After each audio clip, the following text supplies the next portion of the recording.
필리핀에 가보면 아무 죄 없는 닭들을 괴롭혀가지고 닭싸움을 시켜요.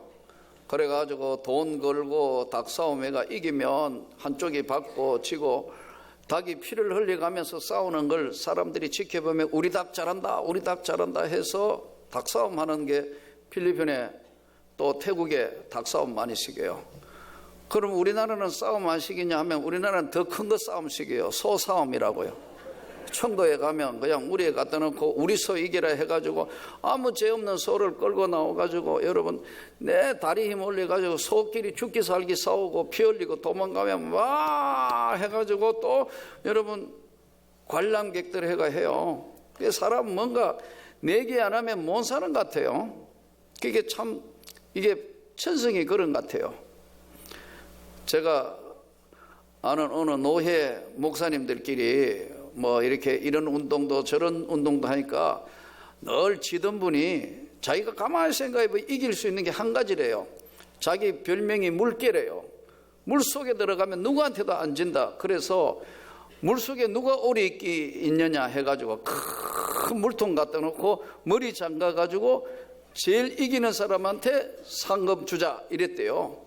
그게 좋다 해가지고 노예 목사님들이 했는데 1등, 2등만 여러분 상급받게 했는데 3등 해버렸어요.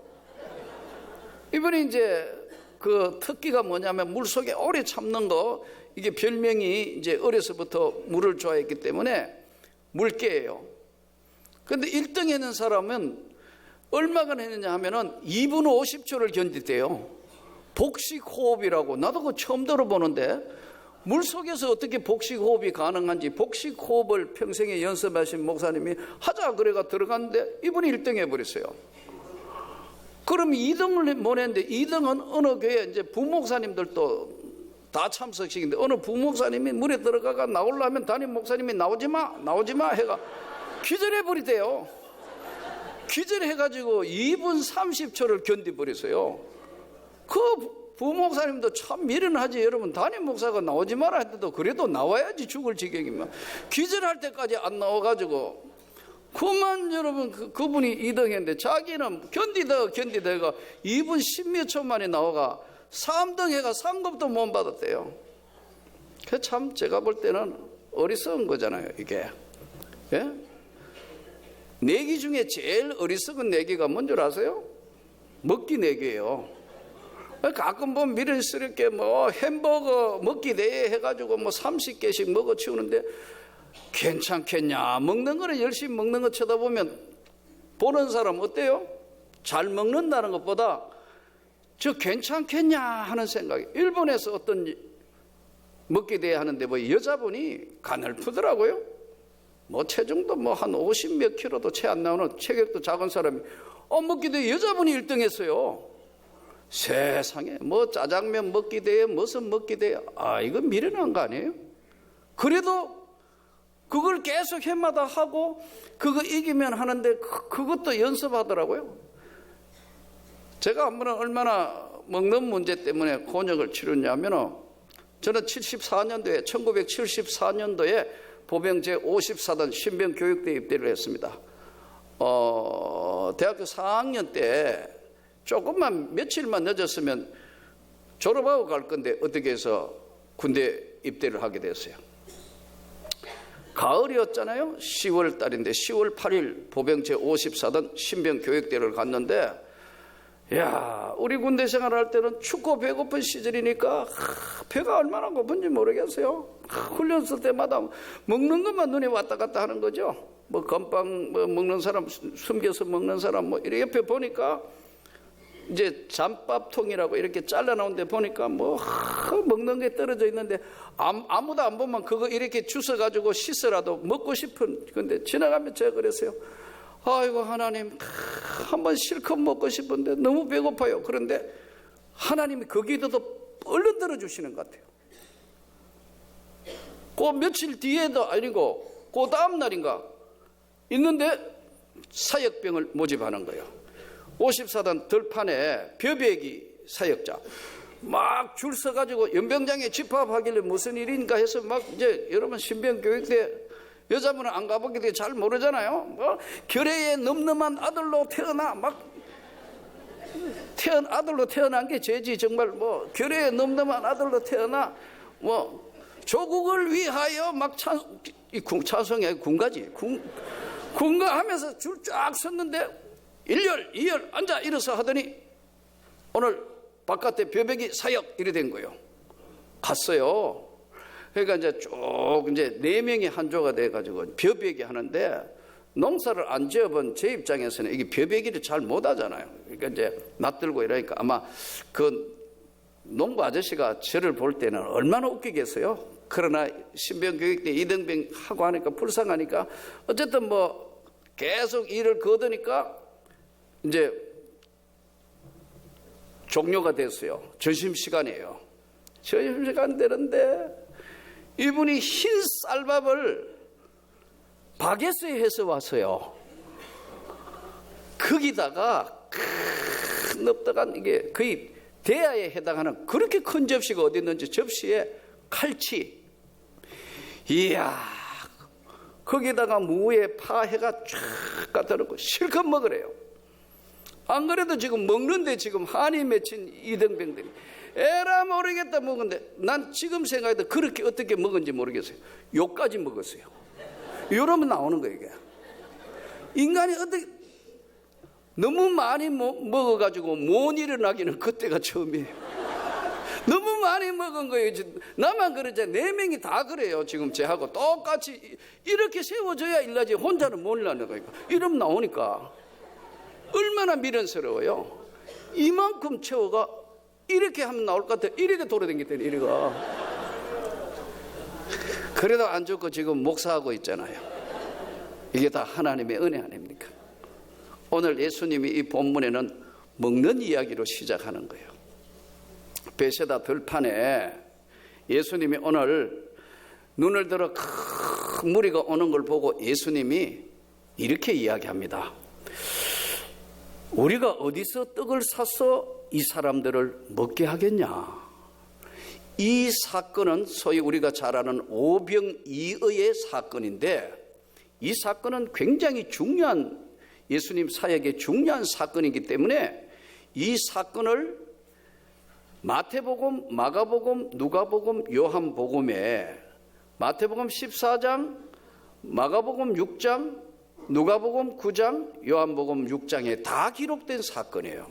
그만큼 이 오병이의 기적은 성경의 위치에 차지하고 있는 중요한 사건이기 때문에 이 사건이 다 기록이 되어 있다고 해요. 예수님이 이렇게 말씀하죠. 이렇게 사람들이 많은데 어디서 어떻게 사람들에게 우리가 어디서 떡을 사서 장소는 어디 가가 사서 이 사람들을 다 이 수많은 사람 먹이겠냐? 성경에 보니까 인원이 약 5,000명 된다고 그랬어요. 여러분 5,000명이 한 번 먹는다는 건 대단한 일 아닙니까? 이거 다 어디서 이 떡을 사서 먹이겠냐? 이 말씀을 하시면 빌립을 시험코자 하심이라 이렇게 기록되어 있어요. 빌립은 굉장히 계산적인 사람이에요.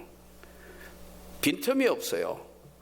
그러니까 빌립이 생각하고 있는 것은 예수님이 훤하게 읽으시고 어디서 떡을 사서 이걸 먹이지? 이러니까 빌립은 어디서 사는 것보다 돈 문제부터 걱정하는 겁니다. 이거 예수님 다 하려면 한 200데나리온 듭니다. 200데나리온이 1데나리온이 당시에 로마의 노동자가 1일 2레가 받는 품삯이 1데나리온이에요. 그러면 이게 일당이 한 10만 원 잡읍시다. 그러면 이게 얼마냐면 2천만 원 돈이에요. 떡 사는 가격만 5,000명 먹여야 되니까. 만일 일당이 20만 원 같으면 4천만 원 되겠죠. 15만 원이면 한 3천만 원 되고요. 어디서 이 떡을 사서 먹이겠냐 하니까 빌립은 딱 머리가 돌아가는 게 뭐냐면 돈계산부터 딱 나오면서 200데나리온 해도 모자랄 것 같은데요. 아주 정확한 거죠.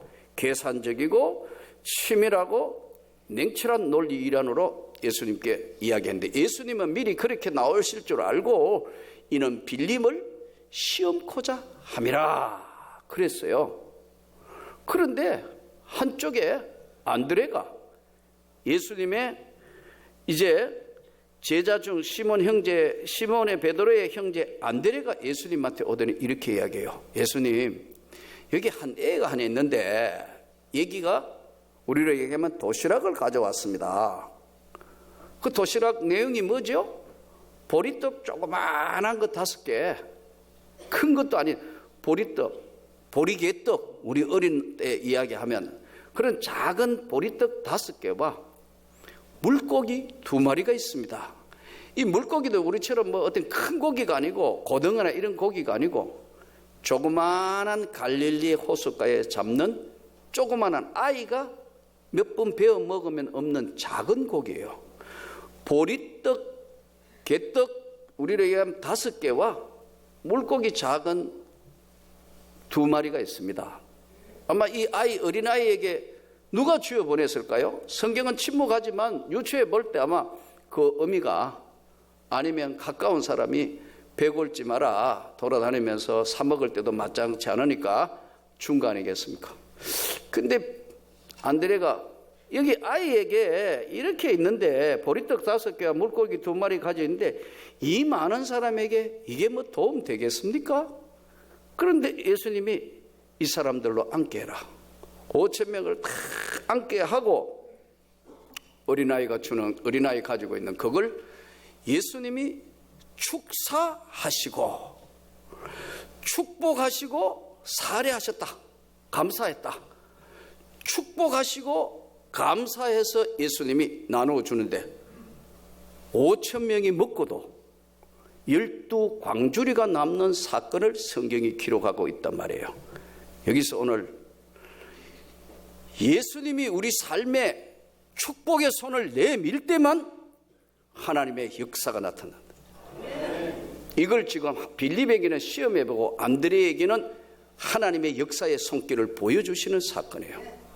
여러분, 제가 여러 차례 말씀드렸지만 우리가 하나님의 은혜와 하나님의 축복을 받는 건 계산이 아닙니다. 하나님의 은혜라는 거예요. 우리가 열심히 우리가 물론 노력하지만 그 노력에 아무리 해도요, 전대에 구멍이 뚫리면 아무리 모으려 해도 돈이 안 모여요.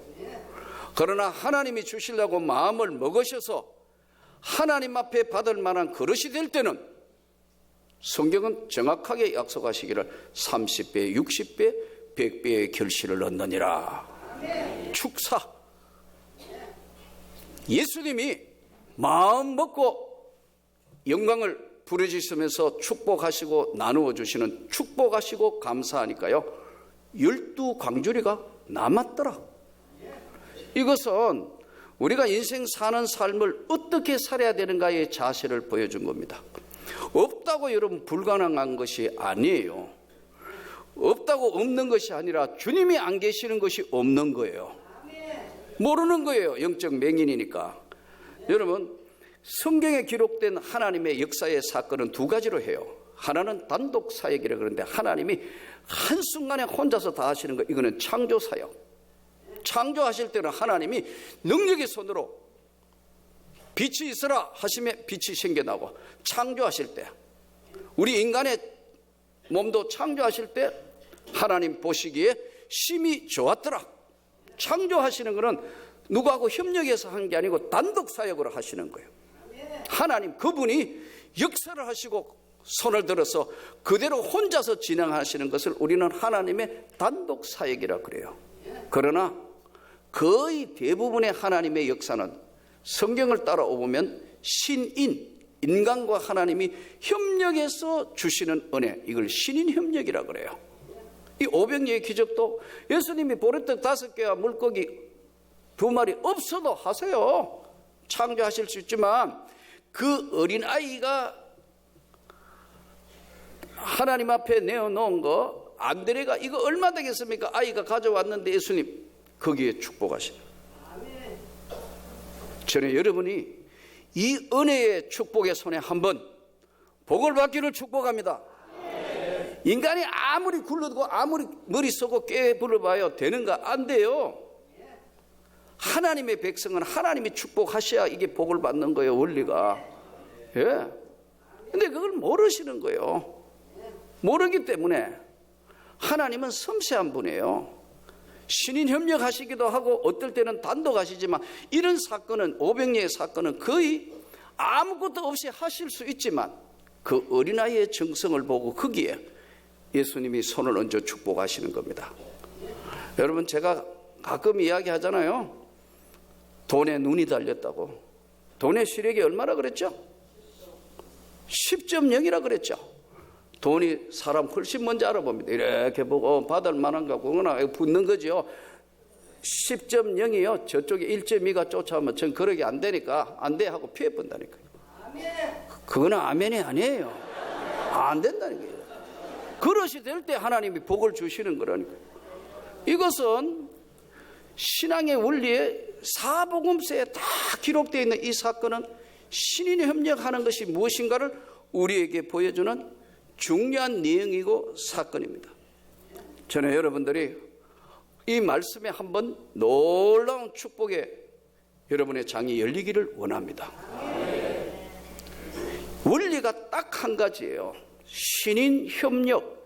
신과 인간이, 예수님과 우리가 교통하시며 주시는 축복은요, 원리가 딱 답을 딱 적으라. 성경에 어디에 있느냐?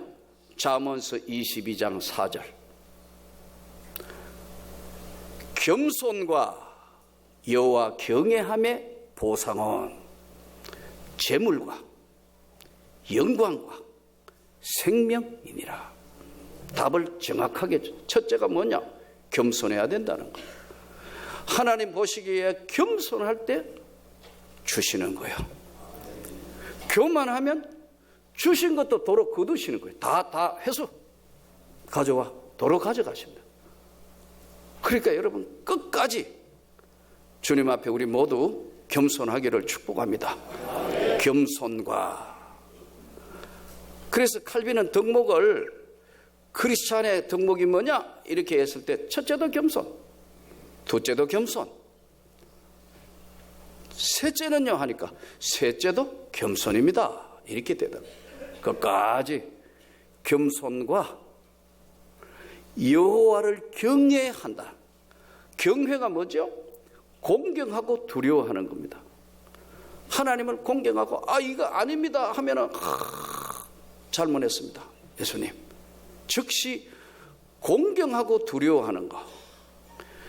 겸손과 여호와 경외함에 따라오는 보상. 우리 보상금 있죠? 토지가 보상됐다, 뭘 보상받았다. 겸손과 여호와 경외함의 보상은 하나님이 재물을 주신다는 거예요. 하나님이 주시는 재물이라는 거예요. 재물과 하나님이 높여주시는 영광과 영원한 생명, 영생, 생명이니라. 저는 이 기절을 이번 주 내내 외우며 암송을 했어요.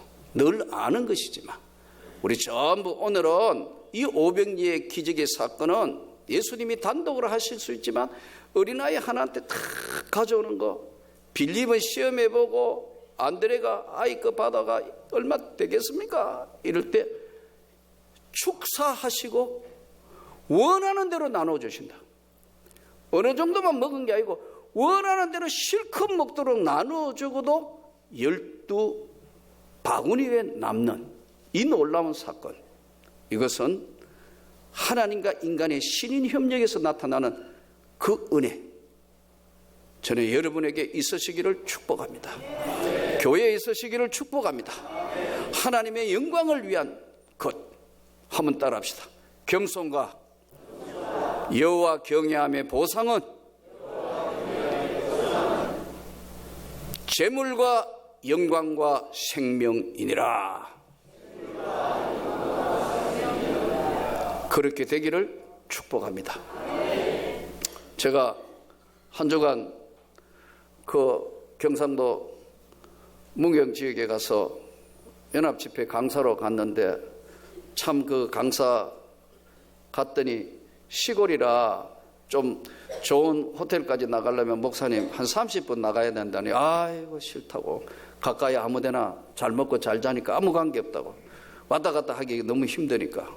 그래서 거기 있는 장로님 가정에 그게 이제 숙소를 정했는데, 이게 황토방이에요. 황토방 따로 이분이 평생에 이제 하겠다고 좋은 황토방을 쳤는데, 이제 목사님 강사로 거기 설화해서 3일을 거기를 있었어요.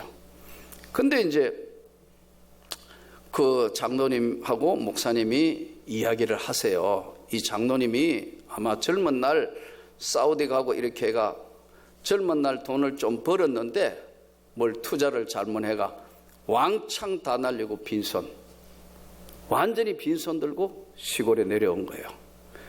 딱 한 가지만, 권사님, 부인 되는 권사님 이야기 말씀대로 딱 한 가지만 가져왔대요. 믿음 하나, 신앙 하나, 그거 들고 교회 곁으로 내려온 거예요. 그러면서 열심히 일하면서 아침에 논으로 밭으로 일하러 품삯 얻으러 나가면서 하나님 앞에 와가 기도하고 신고하고 가고, 퇴근하면 그렇게 늦은 시간이 또 아무리 늦어도 교회 와가 주님 잘 하루 마쳤습니다. 그러면서 이제 계속해서 신앙생활하며 하나님이 축복을 하셨는데, 시골집 치고는 진짜 잘 지었어요. 땅도 600몇 평이요. 세상에, 이거 대단하다. 또 길가예요. 예. 그 어떻게 해서 이 집을 짓게 됐고, 이렇게 지금은 그 지역에 장로님이 제일 부자에 해당한대요. 농장도 있고요, 땅도 수천 평 있고, 논도 있고, 집도 있고. 이렇게 집을 어떻게 잘 지으셨느냐 했더니, 교회가, 예? 교회를 지어야 되는데 고기가 600몇 평 코트가 제일 좋더래요. 그래서 이게 알아보니까 서울에 있는 어떤 분이 땅이었대요. 파시라고 계속 이야기해도 안 된다. 지금부터 수년 전에 이게 땅값이 얼마 하냐니까 평당 7만 원. 그랬더니 평당 10만 원 해도 안 한다고 그런대요. 그래서 막 하다가 2배 준다 해도 안 한다니까, 할 수 없이 어떻게 했냐니까 교회를 동네 구석 한쪽에 할 수 없이 세웠어요. 지었어요. 그러고 수년이 흘렀는데 계속 했는데 그 서울에 부자 하시는 분이 갑자기 전화가 왔더래요. 예? 땅 빨리 사라고. 교회 지었는데 살 필요 없는데? 그랬더니요, 지금 당장 사라고. 살 필요 없는데, 아니 지금 사라고. 4만 원에 준대요. 수년이 흘러가지고, 왜냐하면 그 나중에 알고 보니까 이분이 주식에 투자해가 했는데 다 꽝되고 날아가 버렸대요. 그 이분이 이제 있는 거 전부 다 이 사람 재산을 전부 추적해가 지금 다 경매 붙으려고 다 오니까, 경매되기 전에 빨리 팔기 위해서 빨리 사가라고. 그래가지고 아무 생각 없이 여러분 10만 원도 안 판다는 거 수년 전인데 그냥 할 수 없이 4만 원에 산 거예요. 사니까 교회는 이미 다 지었으니까 아이고 뭐 할 게 없어가지고 거기다가 집을 지은 거예요. 잘 지었더라고요. 근데 짓고 난 데는 지금 땅값이 평당 얼마 할 것 같아요? 50만 원 이상 넘어가요. 시골 땅이. 그럼 얼마 번 거예요? 계산이 안 되죠? 그 앞에 그 땅 사람 그것도 또 수배로 올랐어요. 그 뒤에 또 수배로 올랐어요. 하나님 하시는 게 이런 거란 말이에요. 근데 이분들이 참 부부가, 장로님, 검사님이 얼마나 겸손한가. 겸손과 여호와 경외함의 보상은 재물과 영광과 생명, 말씀 그대로를 가르쳐 주는 겁니다. 강사인 저에게 참 내가 너무 바짝히 민망할 정도로 잘 하시고 마지막에 떠나올 때 쫙 엎드리더라고. 축복 기도해 주시라고. 내가 그 모습을 보면서 내가 생각해도 참 훌륭한 사람들이다. 주님의 교회를 위하여 죽도록 헌신할 뿐만 아니라 자기를 나타내지 않고 겸손한 거. 목사님이 그러더라고. 진짜 좋은 장로님이라고. 진짜 훌륭하다고. 축복 기도를 하고 돌아왔어요. 여러분, 오늘 또 이 오병이의 기적은 언제나 신인 협력한다는 걸 잘 아셔서 저는 여러분의 삶에 하나님의 손길이 나타나기를 축복합니다. 하나님이 하시는 것은 인간이 하시는 것과는 다른 거예요. 그러므로 오늘 이 오병이의 기적이 사복음서에 다 기록된 것은 빌립을 시험해는 보고 안드레가 가장 작은 것 위에 신과 인간이 협력하는 이 오병이의 기적, 없다고 없는 것이 아니고 없다고 불가능한 것이 아니고 가장 작은 것일지라도 하나님이 하시면 무엇이든지 하실 수 있다는 걸 보여준 이 사건을 통해서 저와 여러분의 생애에 계속되는 이 역사가 그대로 성경대로 나타나기를 진심으로 축복합니다.